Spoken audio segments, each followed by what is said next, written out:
छंद आया संविधान सभा कि बाबा साहब को क्यों कहा, क्योंकि बाबा साहब इस देश का क्या नाम रखना चाहते थे, बाबा साहब के दिमाग में डिस्कशन थी। कोई हिंदुस्तान को कहने वाला था, कोई आर्यवर्त को कहने वाला था, अलग अलग तरीके से लोग अपना अपना वो कह रहे थे। लेकिन बाबा साहब ने कहा कि भाई इस पे अनुच्छेद 1 को आज हम पारित करके उठेंगे। अध्यक्ष महोदय ने कहा कि डॉक्टर अम्बेडकर आज ऐसा नहीं हो सकता। उन्होंने कहा क्यों? इसलिए नहीं हो सकता, जो 1/3 मिनिमम कोरम चाहिए ना हाउस का, वो नहीं है। आज तो लोकसभा का राज्यसभा का 1/10 है मिनिमम कोरम, लेकिन उस समय था 1/3 में 97 मेंबर चाहिए थे टोटल, और वहां 87 बैठे थे, यानी 97 चाहिए थे, 87 बैठे, 10 मेंबर कम थे, तो सभा की कार्रवाई चल नहीं सकती थी। अध्यक्ष महोदय ने मना कर दिया। अब बाबा साहब ने कहा कि अध्यक्ष महोदय, अब होता है ना कई कई उठते उठते बोर हो जाते, तो भाई जन पानी पीने चले गए, या और कुछ लोग चाय पीने के लिए बाहर चले गए थे। बाबा साहब ने कहा कि मार्शल को भेजिए, उन लोगों को जो बाहर चाय पी रहे उनको अंदर बुलाइए और सभा की कार्रवाई शुरू की। बाबा साहब की बात को मोड़ने वाला कौन था संविधान सभा में? ऐसा ही हुआ, लोग अंदर आए, काम शुरू हुआ, लेकिन रात्रि के 12 बज गए तो दूसरे दिन की कार्रवाई पे चला गया। वो अनुच्छेद 1 जो है डेफर हो गया, वो दूसरे दिन में चला गया। और दूसरे दिन जो आया वो बहुत महत्वपूर्ण दिन था, 18 सितंबर 1949। 18 सितंबर 1949 को जब संविधान सभा बैठी और फाइनली ये हो गया, अनुच्छेद 1 को पास कर लिया, इस देश का नाम भारत रख दिया गया। अब इस देश का नाम जब भारत रख दिया तो क्योंकि अलग अलग तरीके के लोग थे, कमलापति त्रिपाठी भी मेंबर थे, वो खड़े हुए और हंसते हुए बाबा साहब को बधाई देने लगे। डॉक्टर अंबेडकर आपको बधाई हो, आपके अनुसार आपके देश का नाम भारत रख दिया गया। अब वो बाबा साहब क्या थे? बाबा साहब तो ऐसे दूरदृष्टि वाले व्यक्ति थे कि तो देख लेते थे इसकी हंसी के पीछे भी क्या छुपा हुआ है, वो तो पढ़ लेते थे बखूबी। कोई रो रहा, आंखों में आंसू थे तो भी पढ़ लेते थे ये खुशी के आंसू है, हंसी उसके दुख को छलकाने वाली हंसी है, उसको भी देख लेते थे। बाबा साहब ने कहा त्रिपाठी जी बैठ जाओ, ज्यादा उत्साहित होने की जरूरत नहीं है, मैं जानता हूं आप इस भारत का क्या मतलब निकालते। बाबा साहब ने कहा कि जब त्रिपाठी कहने लगे कि जी इसका मतलब आप बता दो, मैं जान रहा हूं वो नहीं है, बोले एक बात सुन ले, इस भारत का मतलब भरत जो है दुष्यंत और शकुंतला का जो बेटा भरत है उससे कदापि नहीं है। ये बात नोट कर लो, ये भारत वो भारत नहीं है जो भरत जो था दुष्यंत और शकुंतला का बेटा। ये मैं आपको संविधान सभा की कार्रवाई बता रहा हूं जो लिखी हुई है 18 सितंबर की। वहां जो है अब उसको बड़ी उत्सुकता हुई कि अगर वो नहीं है तो क्या है, वो ये बता दो। बाबा साहब बोले भाई ये ना उचित प्लेटफॉर्म नहीं है, अब कभी फिर बताएंगे। अब मुझे लगा कि बाबा साहब किसी के प्रश्न का उत्तर मना नहीं कर सकते, कहीं ना कहीं बताया है बाबा साहब। अब मैं बताया कि मैं वक्ता नहीं हूं, मैं छात्र हूं, लग गया पढ़ने के लिए। मैंने उठाए राइटिंग एंड स्पीचेस वॉल्यूम, 7वें वॉल्यूम पे मुझे कुछ नजर आया, टाइटल मिला हूवर सुद्रास। 7वां जो वॉल्यूम है 2 भाग है उसके। पहला है हूवर सुद्रास, शूद्र कौन थे, जो उसको पूर्वार्ध बोलते हैं। बाद वाला जो हिस्सा है वो उत्तरार्ध जो है उसका नाम है अछूत, अनटचेबल्स। जो पहला जो वो है भाग हूवर सुद्रास, बाबा साहब ने जिनकी सामाजिक क्रांति को आगे बढ़ाया उन महामना ज्योतिबा फुले को डेडिकेट किया हुआ है ये। और अछूत जो है, जो हमारे समाज के जो 4 नाम लिखे, नतीन, नंदनार, गुरु रविदास, नंदनार और चोखा मेला, उन तीनों को समर्पित किया है। तो जब मैं वो भाग पढ़ने लगा तो उसके 7वें चैप्टर पे गया, हूवर सुद्रास के 7वें खंड के 7वें अध्याय पे गया और मुझे कुछ मिला पेज नंबर 127 से 132 के बीच में कुछ ऐसा मिला, उसमें लिखा हुआ था कि शूद्र कौन थे, वो शूद्र कैसे बने। और एग्जैक्टली वो लाइन में बता देता हूं, पेज नंबर 129 पे मिली मुझे। हूवर सुधराज के भाग जो 7 है राइटिंग एंड स्पीचेस, उसके पेज नंबर 129 लिख लो, इसको पढ़ना है। 127 से 32 तो पूरी कहानी है, वो मैं 2 मिनट में सुना देता हूं, और निचोड़ 129 पे है। बाबा साहब उसमें ये लिखते हैं, वो वेदों का, पुराणों का, मनुस्मृति, ब्रह्मस्मृति, इनके सबके उदाहरण देते हुए कहते हैं कि ये जो देश में जो हमारे पूर्वज न शासक थे, और भरत, पुरु और त्रिस्तु, 3 नाम आपको बाबा साहब के लिटरेचर में मिलेंगे। बाबा साहब कहते हैं कि ये 3 नाम 3 नहीं थे। पुरु और त्रिस्तु, पोरस और सिकंदर के बारे में सुना होगा, पुरु व्यवस्था। पुरु और त्रिस्तु भरत की 2 उपजातियां, मतलब उपक्रीड थी, उपवंश थे। तो बाबा साहब ने कहा कि ये उसी भरत के वो वंश हैं, मतलब वो वंश एक है भरत, पुरु और त्रिस्तु आते रहे हैं।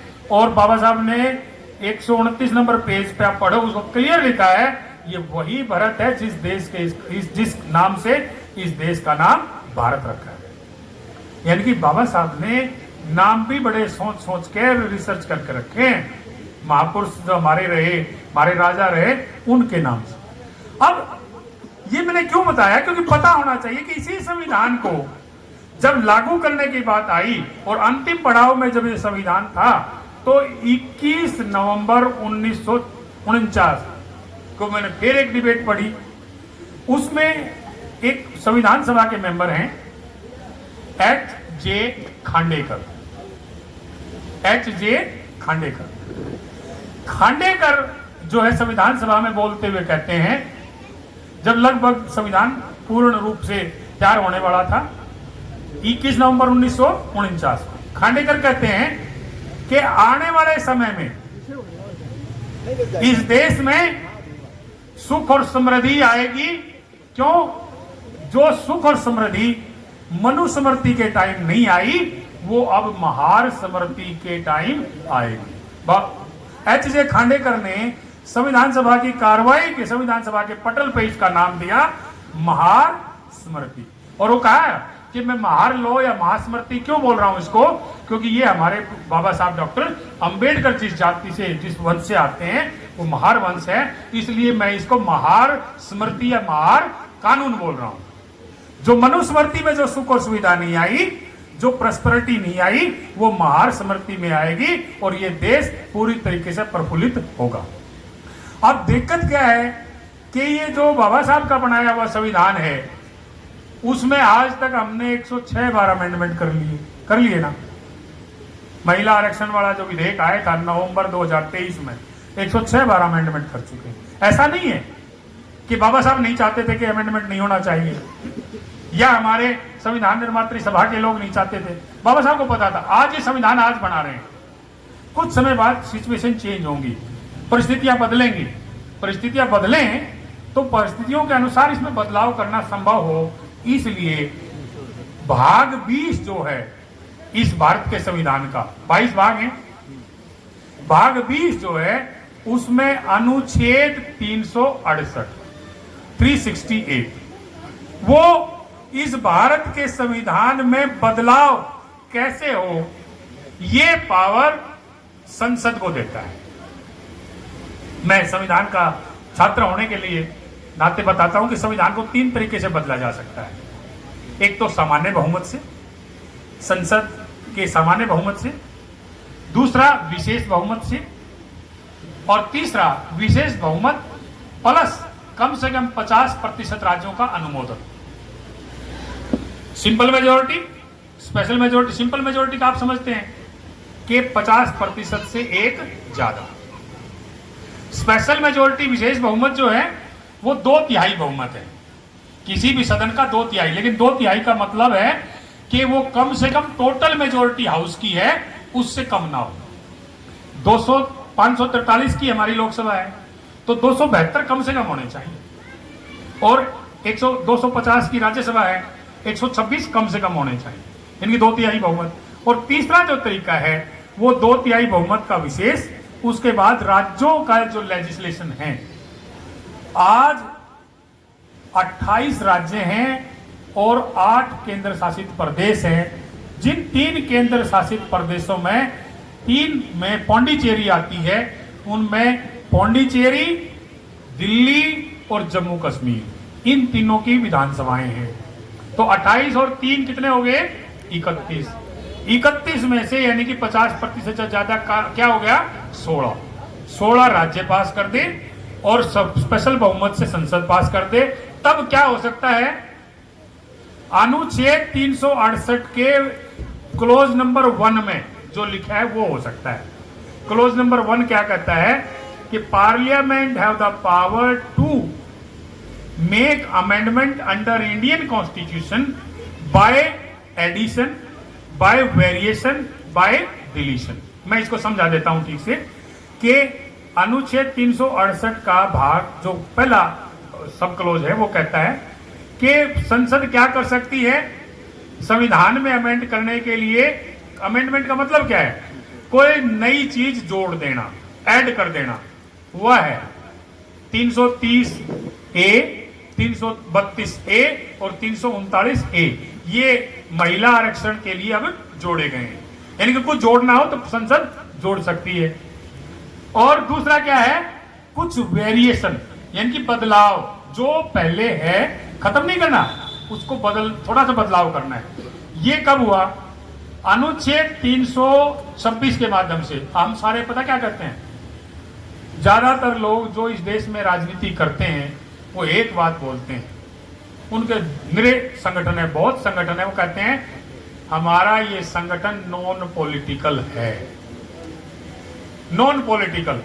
जबकि सबसे ज्यादा पॉलिटिक्स ही वही होती है अध्यक्ष पद को लेकर, दूसरे उनको चुनाव होते नहीं होते। बाबा साहब ने भारत के संविधान के मुताबिक अनुच्छेद 326 में वयस्क मताधिकार प्रत्येक नागरिक को दिया है और ये लिखा है कि आपने किसी पार्टी को अपनी पसंद से वोट देना है, किसी के दबाव में नहीं, पसंद से देना है।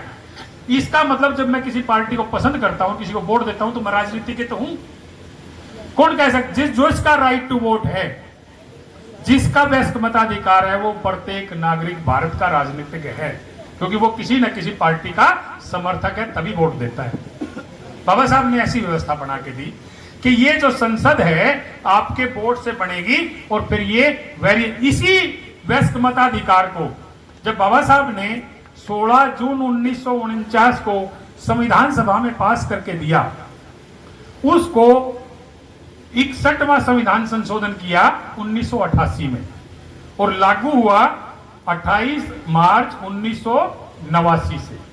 उस दिन से जो आयु 21 साल की थी उसको बदल दिया, वेरिएशन कर दी और वो अब हो गई 18।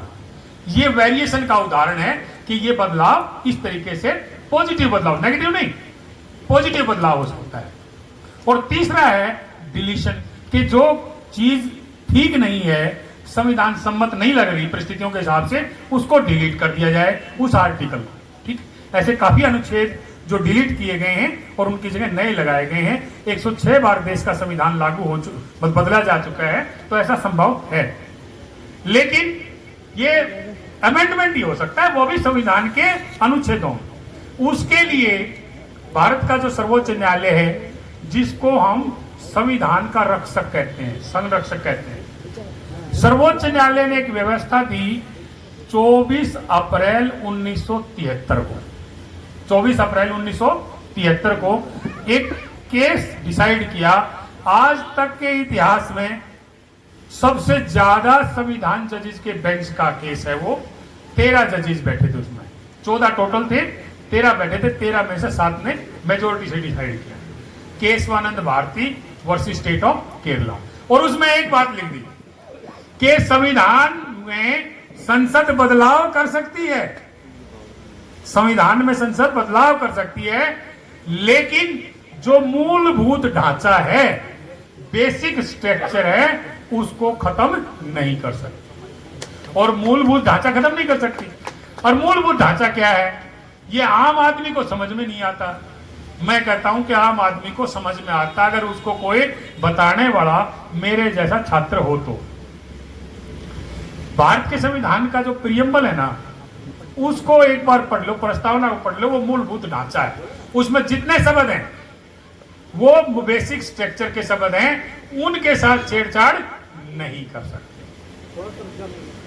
अब राजनीतिक परिवेश अलग है, अब मैं उस बात पर डिटेल नहीं बताऊंगा। एक बात समझ लो, इस संविधान में बदलाव हो सकता है, संविधान नहीं बदला जा सकता। अगर कोई कोशिश करता है ना, थोड़ा बहुत गलत तरीके से कोई बदलने की कोशिश की है, एक बार हुआ था, इसको अदरवाइज मत लेना कि मैं आपको इंस्टिगेट कराऊं या हो। 20 मार्च 2018 को एक जजमेंट आया था सुप्रीम कोर्ट का, 2 जजेस का। नाम था सुभाष काशीनाथ महाजन वर्सेस स्टेट ऑफ महाराष्ट्र। हुआ ये था कि SC/ST एक्ट में कुछ बदलाव किए गए थे। अनुच्छेद न उसका सेक्शन 18 जो है उसमें बदलाव कर गया, 18A बना दिया गया था। वो जो पहले केस रजिस्टर्ड करके और इंक्वायरी होने से पहले गिरफ्तारी वाला प्रोविजन था, उसको रिलैक्स किया था। और कब आया था? 20 मार्च को। ठीक है, बीच में दिन कितने हुए? 11 दिन के अंतराल पे ही सरकार को यह दिखाई देगा कि इनको मत छेड़ो, ये छिड़े हुए ठीक नहीं है। 2 अप्रैल 2018 बन गया था कि नहीं? 2 अप्रैल 2018 बन, याद है ना? 2 अप्रैल किसी ने कोई बुलाया नहीं, लेकिन उनके संवैधानिक अधिकारों पे आंच थी, केवल एक सिस्टम पे, केवल एक पार्ट में। अब ये देखो, जो पूरे का पूरा बदलना चाहेगा उसका ये लोग, मैं कल रात को कह रहा था अपने साथी डॉक्टर ईश्वर को, मगर देखो ये हुजूम देखो, रात को 2 बजे हैं और जिस तरीके से ये हुजूम है, ये भीड़ अपने बाबा साहब को और अपने संविधान को कुछ होने देगी नहीं। देखिए, बाबा साहब ने जो प्रावधान किए वो हो सकते हैं, बदलाव करना है, विधि सम्मत बेसिक स्ट्रक्चर को छेड़े बिना बदलाव करना है, वो कीजिए, आपकी पावर है। लेकिन अपनी पावर से बाहर जाओगे ना, तो बाबा साहब का समाज केवल शेड्यूल कास्ट ही नहीं है, इस देश का 97.5% हिस्सा, 97.5% पॉपुलेशन बाबा साहब की पॉपुलेशन है। भाई वो कितने परसेंट कौन है? 85-15 वाला मामला सुना होगा ना आपने। चलो हम उसी को मान लेते हैं, हालांकि मैं सच्चाई नहीं मानता उस चीज को। 85 वोट बच गए, 15 में से जो 15 बच गए उसमें से आधी तो महिलाएं हैं कि नहीं? और बाबा साहब ने सब महिलाओं के लिए हिंदू कोड बिल तैयार किया, तो 50% वो कितनी होगी? 7.5 और 85 कितने हो गए? 92.5%। अब प्लस अब एक और नया आया है, 2019 में एक और नया कंसेप्ट आया, 20 में सुप्रीम कोर्ट ने मान लिया, EWS आया है ना, इकोनॉमिक वीकर सेक्शन। तो उसमें भी 10% आगे, उन 7.5 का 10 और आगे, एक लगभग 1% वो भी हो गया। 93% लोग जो डायरेक्ट रूप से इस संविधान से संरक्षित हैं, प्रोटेक्टेड है, इस संविधान के अंदर उनको खुशी मिलती है। तो क्या आप अपनी खुशी को छीनवाना चाहोगे? कोई छीन सकता है इतनी बड़ी संख्या की खुशी? तो ये दिमाग से निकाल दो, कोई कुछ कहे। आप अपना संगठन पे ध्यान दीजिए, बाबा साहब को पढ़िए, बाबा साहब के अनुसार संगठन को पढ़िए, और संगठन में रह करके मैं हमेशा एक बात कहता हूं, बाबा साहब के संगठन के अनुसार संगठित रहिए, और बाबा साहब का जो आम आदमी के लिए जो भले की जो चीज है, बाबा साहब का संविधान, उसको पढ़िए, लोगों को पढ़ाइए। पढ़ाने का मतलब समझाना, जैसे कुछ टाइम मेरे को मिला मैं समझाने आ गया, और हो सके तो संविधान की कॉपी बांटिए। यही बड़ा परोपकार होगा बाबा साहब के मिशन के प्रति, कि बाबा साहब की जयंती हम मना रहे हैं, बाबा साहब के कहे अनुसार हम संगठित हो जाएं। ये एक हम कर सकते हैं और ये हमें करना चाहिए। और मैं बड़ी मतलब विश्वास के अपने हक और अधिकार से कह रहा हूँ कि आपको ये करना पड़ेगा। आप लोगों ने मेरे को बड़ा जो है टाइम दिया, सुना, मान और सम्मान दिया, इसके लिए जो है मैं सबका विशेष रूप से आभारी हूँ। लेकिन जिस व्यक्ति ने मुझसे संपर्क करके आप लोगों के बीच में लाके बैठा दिया, सबसे पहले आप सबसे साथ उनका जो मनोज मानिक जी हैं, इन्होंने मेरे को फोन किया, और जैसे ही मैं यहाँ आया तो उनके साथ अशोक पाटिल जी मिल गए, और फिर हमारे दो बड़े पाटिल साहब मिल गए यहाँ जो आए, और फिर सुमेधो जी मिल गए, और सारी कार्यकारिणी मिल गई, आप सब मिल गए। इसलिए इन सब लोगों का बहुत बहुत धन्यवाद। जय भीम, जय भारत, नमो बुद्धाय।